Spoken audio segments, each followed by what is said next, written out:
شباب اليوم رجال الغد،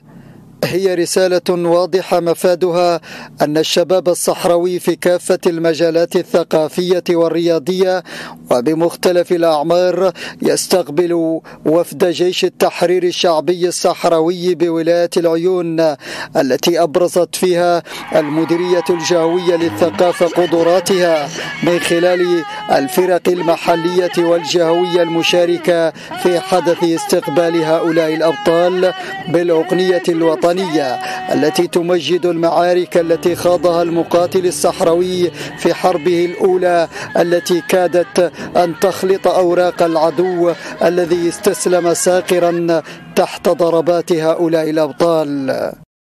الرياضة وما لها من دور في إبراز القضية الوطنية كانت حاضرة في هذا الاستقبال الذي شكل فسيفساء اجتماعية وسياسية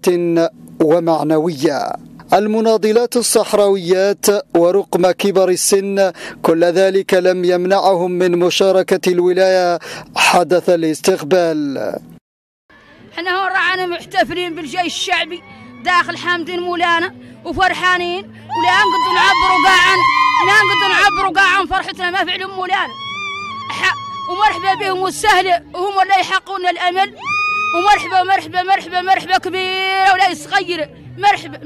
ونستغلوهم فرح وفرحانين لهم وحامدين واعلم جيهم لنا. يا ربي حامدينك اليوم سالمين غانمين، يا ربي حامدينك، وها هم احنا اليوم نستقبلوهم فزين وقت وفزين ظرف كهب وترحب مرحبا مقاتلين جيش التحرير الشعبي النواحي الجنوب المكسرين المغاربه، هذه ولياتهم، هذه ولايه العيون فرحانه بهم اليوم من